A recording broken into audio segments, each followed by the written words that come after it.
Bonjour, bonsoir. How are you, dear friends? We are building the most inspiring and phenomenal communities of wine lovers. As we all know, wine is the catalyst of the greatest discussion. We'll be talking wine, but of course food, and everything that touches all our emotion and senses.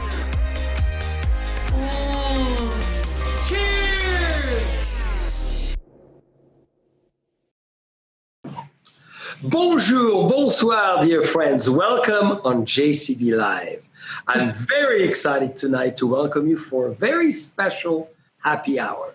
We're going to go in two different places in the world to unite the world in one.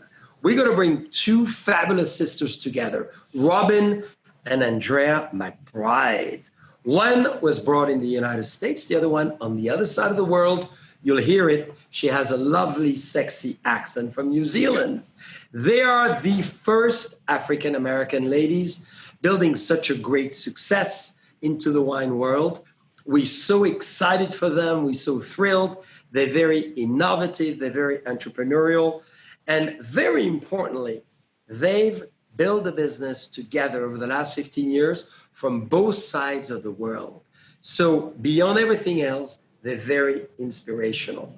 I cannot wait for them to meet as well my very good friend, John Legend, with whom we make fabulous wines, the LVE selection. So I'm going to welcome Andrea and Robin. Welcome, ladies. Woo! Ooh.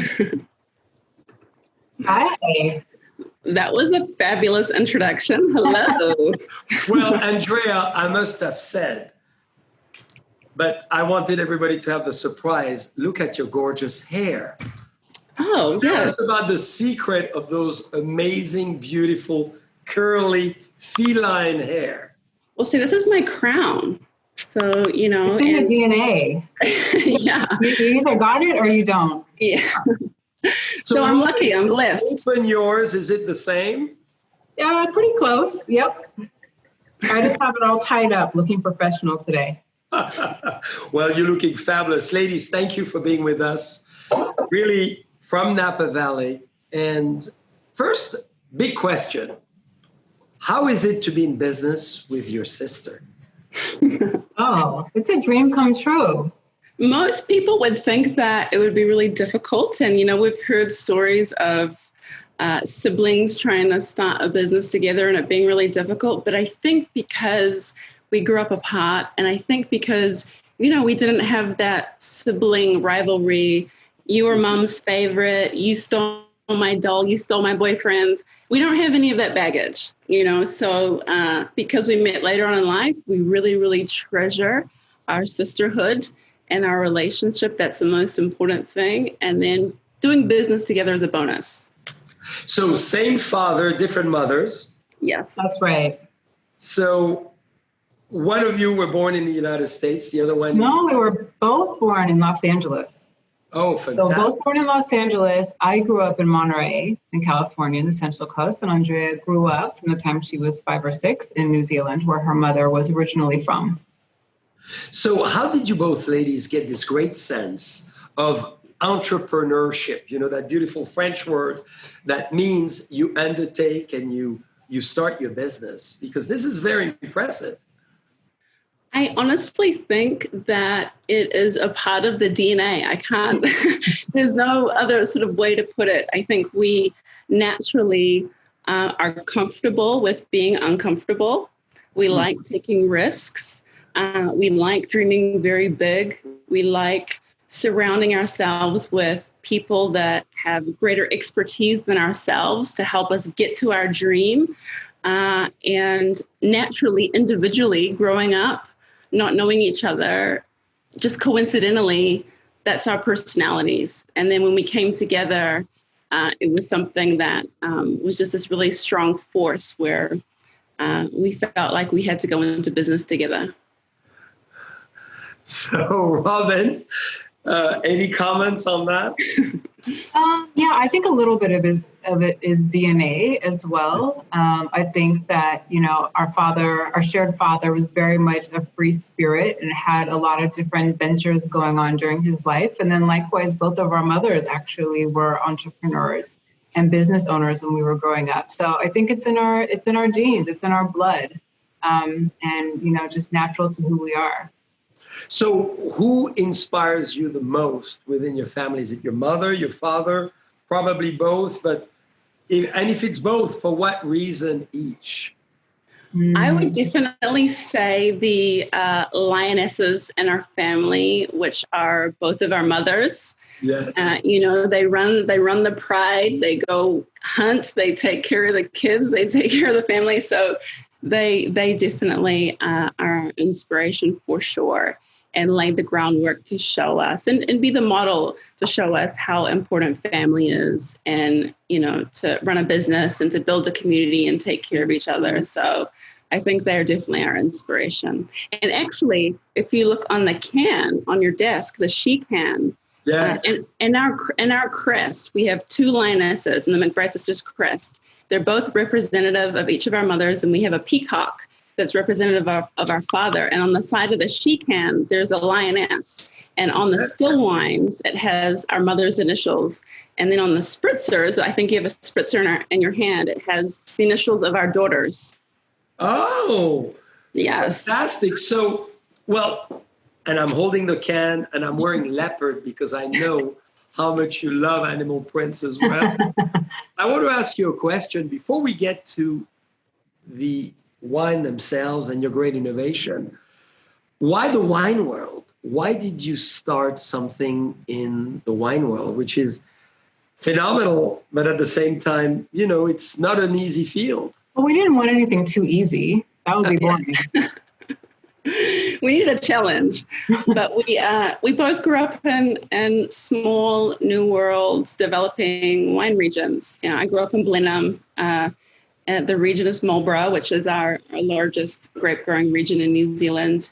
And my mom's family was in agriculture. And when I got to New Zealand, it was really the transition of Blenheim and Marlborough going from basic farming to becoming a commercial wine industry. And a part of the agricultural family, as soon as you're a certain height and you can pick something up and work and help, you do. And so I think I was really influenced around grape growing, and that was sort of the background. But I was so sure I was never going to be in the wine business. And then I think the same thing for Robin and Monterey and the Central Coast growing up. Yeah, just growing up around it. And by the time that we met each other, got to know each other, understood the places where each of us grew up, we kind of at a certain point had to just admit that it was our calling. Even though we didn't know much about the business, we didn't know much about the industry side of things, but we knew that we loved wine, and we felt like, it was our destiny in a sense. And so that was enough for us to get started 15 years ago. And you ladies believe in destiny. Absolutely. Absolutely. So much. You believe in a path that is eventually created for you. And so, side question maybe, how do you activate your destiny? How do you make it happen?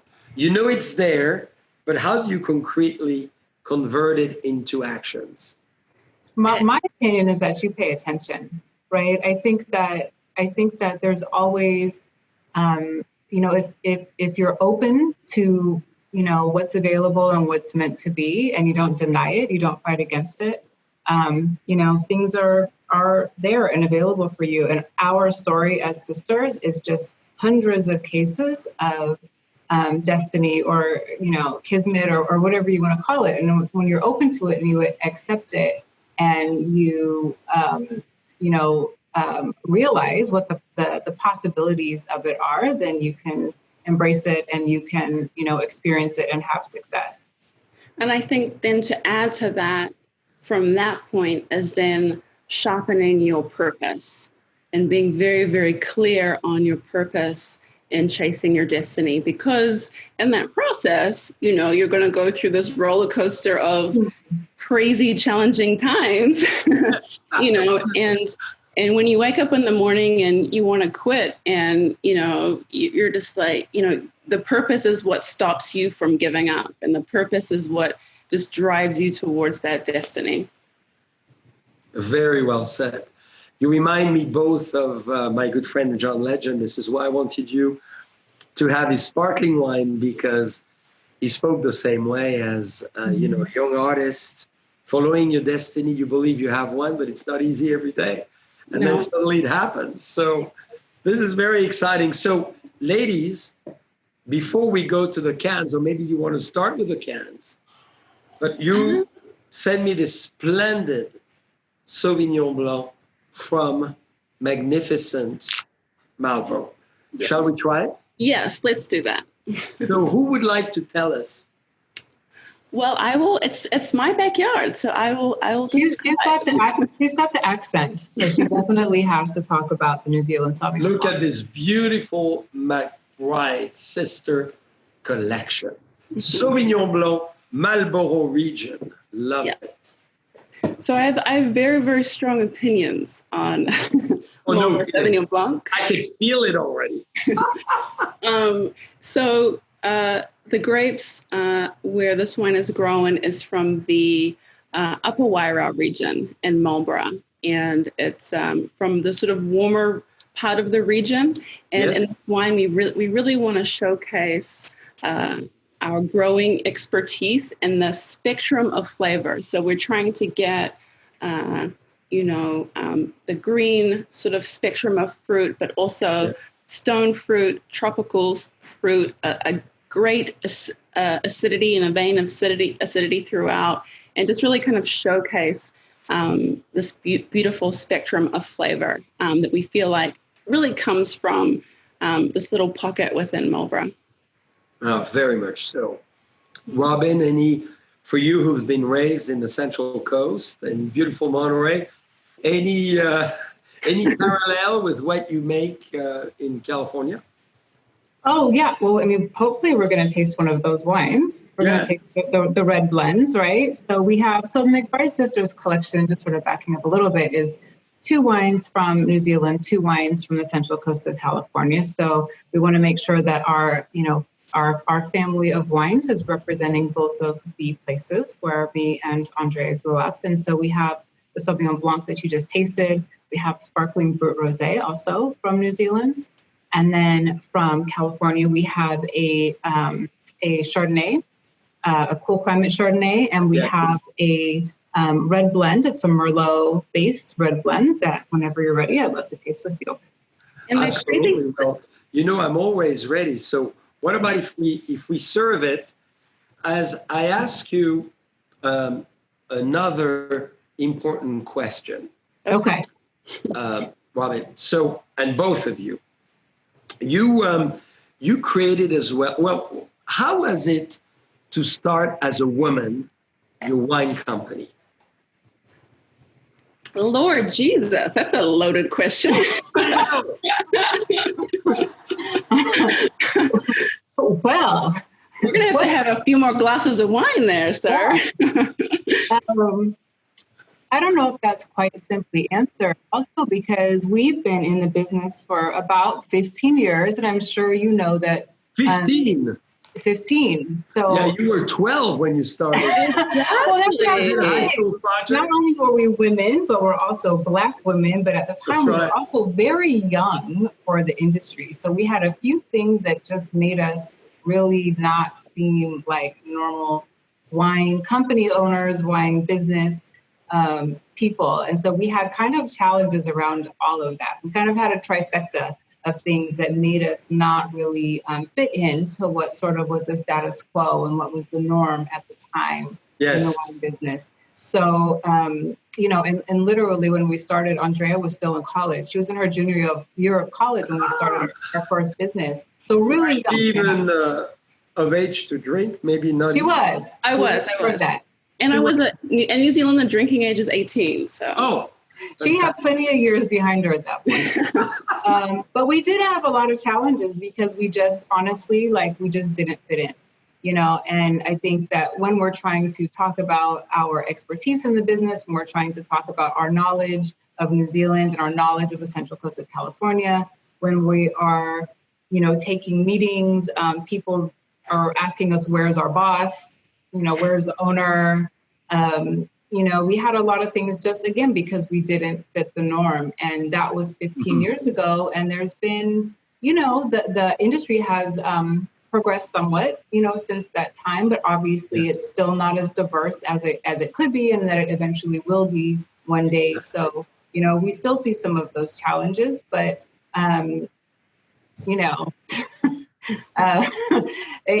But it goes back to what we were talking before about our purpose.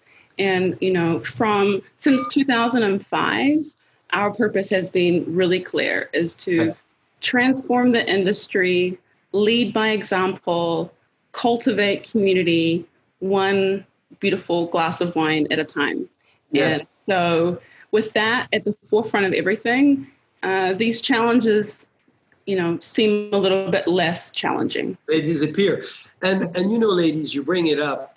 It's very true. I was raised in Burgundy in France. Right. And in France in general, where we have a very, very close tie with Africa, from the north to the middle part of the country to the south.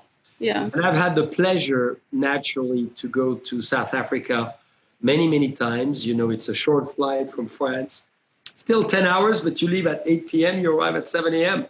So you stepped in the plane. Yes. And I've never really, looked at it that way, but you feel it was a challenge as a Black lady or ladies to start a business in the wine world originally. Yeah, I think, and I think it is one of these things, sort of like in this moment that we're sort of going through in the United States, which is a hot topic. I think that it doesn't matter if you're a man, a woman, however you identify, your ethnicity, we all have biases, right? We all do. And I think when you think about the wine industry, when you think about the idea of success in the wine industry, it has always typically been a man, Yes. Except in Champagne, ladies. Champagne is there's a couple of exceptions. Let me say there are definitely all the men. 17, 19, 14. Yes, there are a couple of exceptions. But we're also not much like those ladies either. So, so I just think it's just one of those things. It doesn't matter what the industry is. When somebody has been dominating the space and leading the space and being in charge of the space. Oh, I'm sorry. That's my little baby crying in the background. Oh, my little niecey. Maybe she wants wine. Yeah. I'm sure she does. She's going to have to wait just a little bit. Oh, I'm sorry. So I just think naturally when you're not the norm in that industry, it drives a lot of natural curiosity, and sometimes if you're not sensitive to the other person's experience of trying to break into that industry, sometimes that curiosity, which comes from a place of being quite genuine, can make that person feel like they're not wanted or, And so it's just a matter, I think, of, Robin and I are very, very big believers when it comes to innovation. Innovation is driven by diversity of thought and experience. And all of us come from different cultures, different places around the world. Yes. And all of that is so important in just making the wine experience more interesting, because we all have different lenses. The more people that we can have involved in the wine industry, it's just going to make it better. Yeah, I fully agree with you. And but I can understand your perspective and certainly your comments as far as being perceived differently or even challenged or questioned in a different way. But I think thanks to your authority, talent, and charm, it disappears very quickly, though, don't you think? Yes and no. At times. because you ladies know wine inside out. You were raised really in a wine culture, right? You drink wine, you know a lot about it, and you're a great spokeswoman. So I'm sure people are embracing everything you're doing. Yeah.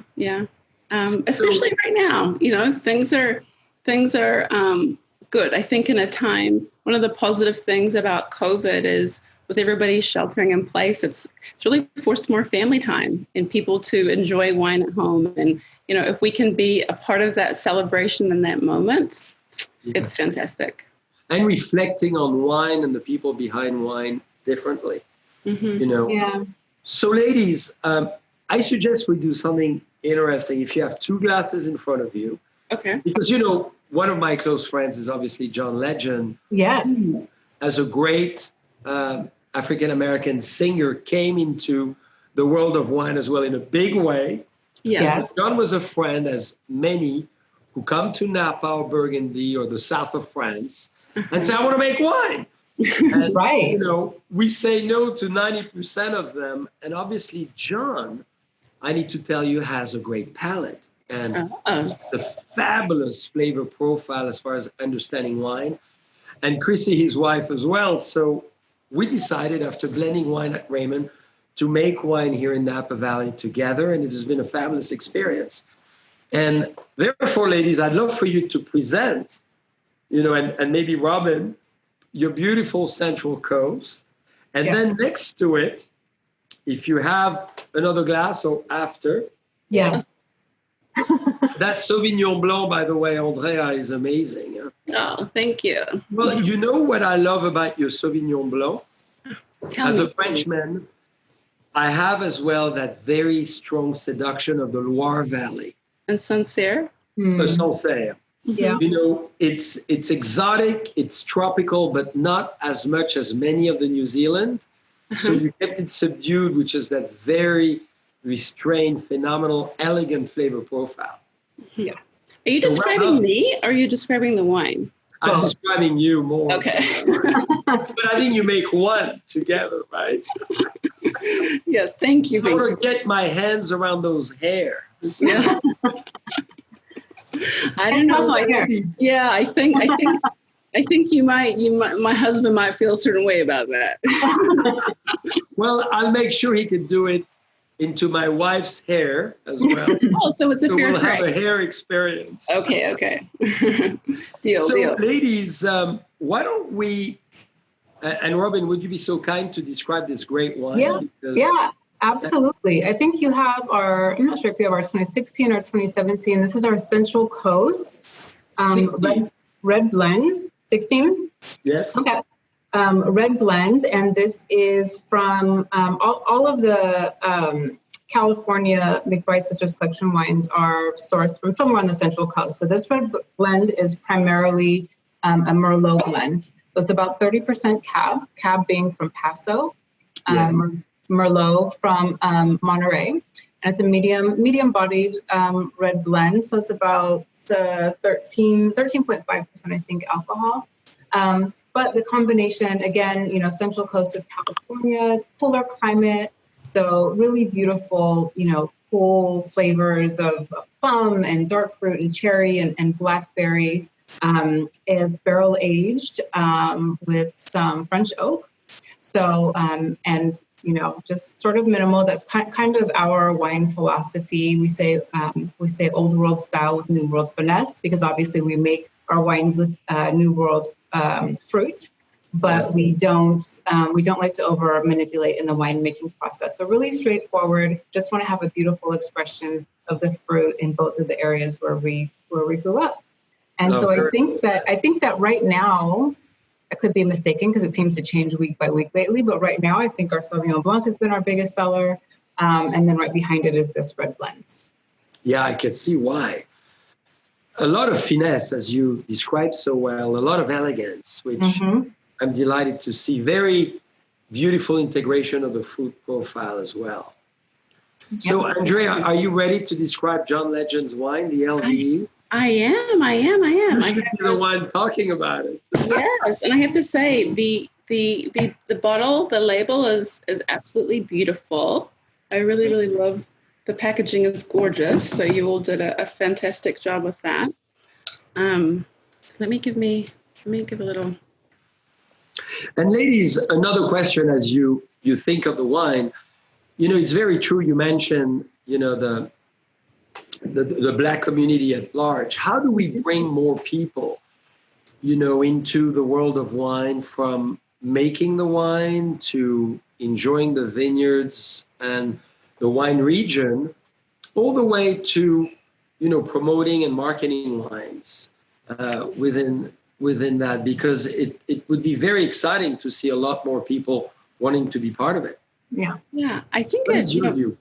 Yeah, I think on the business side of things, making an effort to have, if people are on the viticulture side of the business, staging at, in the vineyards, also like on the winemaking side of things, yes. staging, getting, an apprenticeship, shadowing some great winemakers at some, very well-renowned, wineries, I think would be a really important thing. So one, to get access. I think access is really important to a really high level of skill and expertise, and also to have that on their resume. Yes.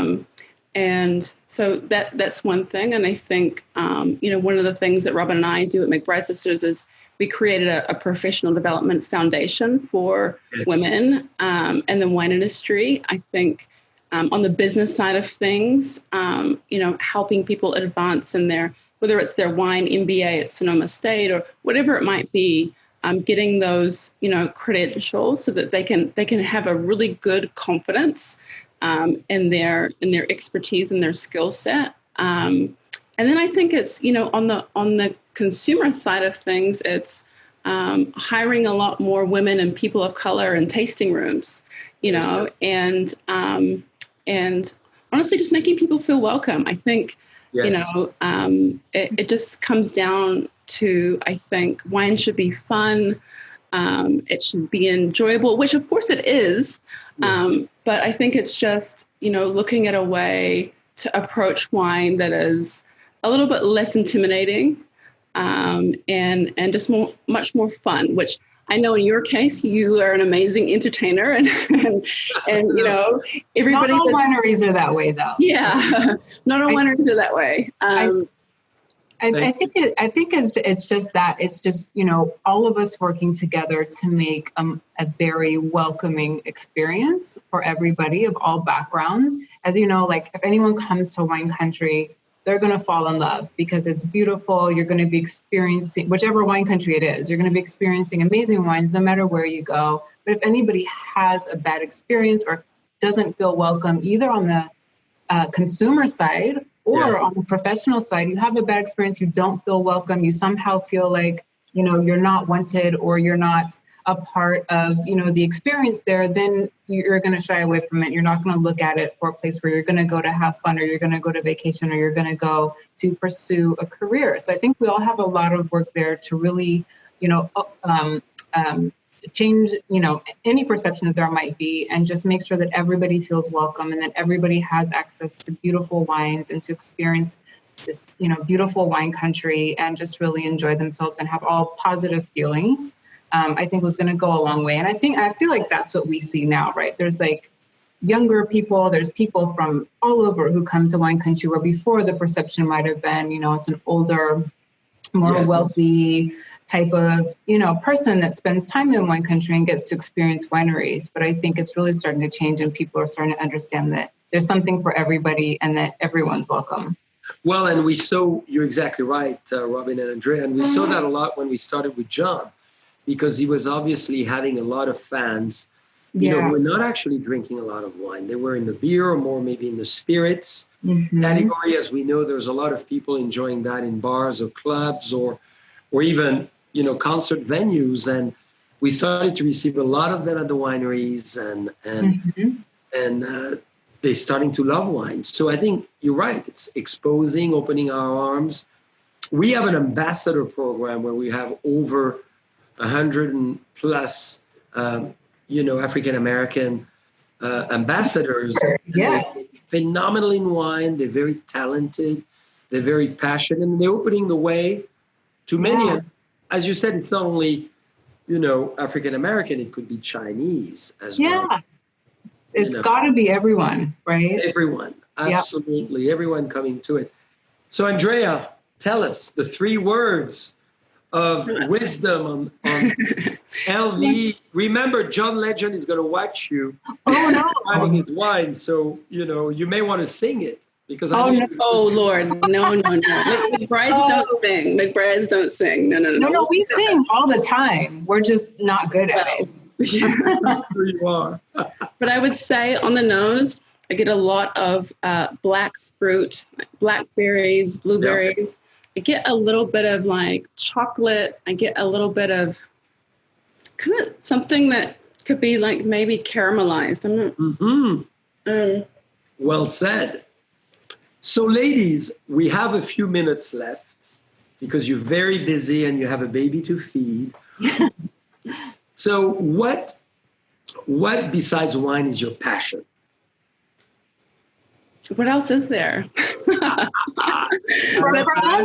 for us, everything ladders back to wine, right? Yeah. Really? But I think it's community, I would say. Yes. I mean, to us, it's almost indiscernible in a sense. Obviously, wine is a product, but wine is about how you connect with people.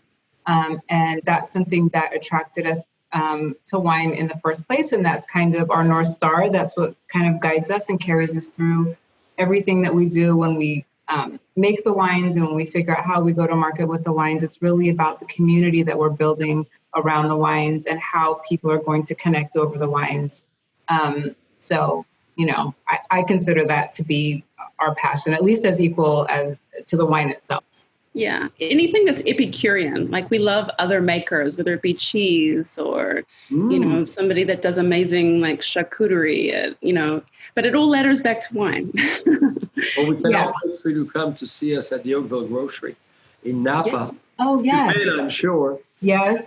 But it will be a pleasure. So a few more questions, ladies. They're very quick. Okay. You sent me so kindly those beautiful cans. So not only you great winemakers and you fabulous sisters and entrepreneurs, but then you daring with a can called She Can. Yeah. Tell us about it. That's bold. I mean, it was a combination for us of 3 things. It was the challenge of trying to have the quality of our bottles and our cans, our still wines. It was combining our philanthropy of trying to bridge the gap, the gender gap that's in the wine industry, and support and create community with other women. Yes. And then it's just, we feel like there's this really fantastic platform and motto and mantra just to remind women that they can own their space and take up space where maybe there aren't women there before, but now you can. Right. And so that's what She Can is about. We're paying homage to our mothers, our lionesses. We're supporting other lionesses and doing it in an innovative way. And it's really interesting because for us, we thought that the main function of the can was going to be outdoors where you don't have glass. You know, you can buy our cans in San Francisco Giants Stadium when they're, you know, when you're allowed to visit as a fan. And we thought it would be, you know, all of the, you know, when you go camping and all these different things. But when we put them into our home, we're never at night going to drink just one glass of wine. We're always going to drink 2. And so this is nice, 2 big, deep pours. And they fit really nicely into your fridge. You know, and they, wine bottles sometimes, you know, if they're not in a cellar or they're not in a wine fridge and they're just going in your fridge, it's not very organized. I like your discipline, your merchandising discipline. Well, you know, we felt the same way as you did. John wanted all the people to enjoy his wines in the concerts. And we realized this beautiful glass bottle was not accepted because it's glass. Because we did like you, we did a LVE French Rosé can, and obviously it's a great success because people really want to have this alternative way of doing it. Yes. But you know, ladies, you got to describe for me I just served the Spritzer. Yeah. Oh, which ones do you have? I'm a fan of your Spritzer. Tell us about it. Yeah. So this is, it looks like you opened the Island Citrus. The Island Citrus. So these are dry. So these are dry rosé spritzers. So we are big proponents of everything philosophically. The bare minimum is sustainably farmed with McBride sisters, and then organic and biodynamic depending on the range and what we're doing. And so even though we're creating a wine cocktail, everything has to be natural that goes into this. So this is all natural flavors. There's no fake sugar. You know, there's no additives, there's no coloring. Everything is not added sugar at all. Yeah. Everything is 100% natural. And so it's just so lovely and refreshing. And when you're ideating and you're thinking about the vision for a new wine, you know, you have to think about, of course, philosophically, all of the important things that come into winemaking, but you really have to think about what pairs with the moment. You know, and we feel like, you know, with the spritzers, it's just the perfect summertime. You can take a big gulp. It's not complicated. You know, it's fun. It's easy to drink. And it's only 69 calories per serving. So it's all natural. It's low calories, no added sugar. It's kind of, you know, a wine drinker's spritzer. Like, you know, these kind of spritzers and drinks have become very popular, but if you're a wine lover, if you're a wine drinker, you don't want to drink some of the other alcohol. So we use our same bottled dry rosé that we add a little spritz to and some natural fruit essences, and there you go. And we can't make enough of them. We're having to increase. And I love it. And I love how you call it Black Girl Magic Wine too, right? Yes. Wow. So Black Girl Magic is really, it's a range of wines, and the term Black Girl Magic, McBride Sisters doesn't own. We are just stewards. Like, Black Girl Magic is this very powerful platform that embodies the heritage of Black women in the United States and beyond. And it really encompasses the beauty and the power and resilience of these women and of us, and celebrating that. And so we really wanted to honor Black women from the past that have paved the way.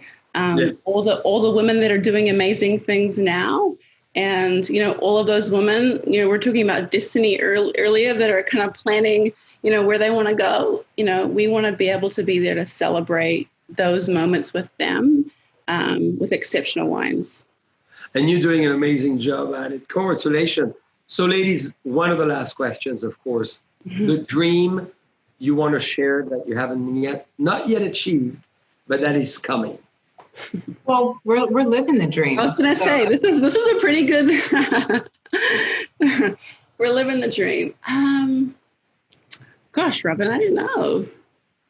Well, you're living the dream. This is great. Hey, by the way, I drank out of the can and out of a Baccarat Passion Collection crystal glass. Yes. Fabulous both ways. Because sometimes you think, okay, you touch it with your mouth and the can and you have a different feeling. It's fabulous both ways. It is. It is. My favorite way is with a really pretty straw, so that you can, just sip straight out of the can, because the cans are so pretty. Yeah. And great touch feel too. Yeah. So really, ladies, if you're living the dream, as a conclusion to this amazing moment together, because we don't want to hear your baby cry, because a baby not fed at the right time is not right. It's dinner time. Dinner time. So what is a message each of you differently would like to share to all our friends listening to you? A message to share. Well, I would like to share that, almost literally everything is possible. We talk about our destiny. We talk about, the universe sort of lining up. And I think that everybody has opportunities and has paths. And mine and Andrea's story is so unlikely that the circumstances of where we were born and where we grew up and how we were separated from each other, but the fact that we were always open to possibilities, and we were always open to what could be for us, and we embraced that, I think is really can be seen as a testament to the fact that anything is possible.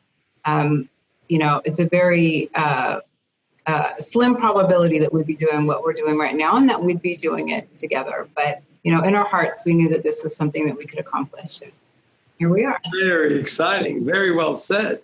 Andrea? I think for me, I think tenacity is very, very important when you're chasing your dreams and your destiny. So be very unapologetic about your passion and your tenacity. And we have a motto at McBride Sisters, which is, we're from the New World, we have no rules. So we like to break those rules. So we always say, break the rules, drink the wine. I love it. Well, ladies, you were so inspirational. You are such wonderful talent and example. I want to thank you so much for being with us today. What a great moment with the McBride sisters, coming from both sides of the world, creating a wonderful wine, phenomenal creativity, extraordinary innovation, and very charming, as you could see, the lionesses of the wine world. That's going to be my new name for you. And don't forget, ladies, we're having your wine for sale at our 2 Oakville grocery wine merchant.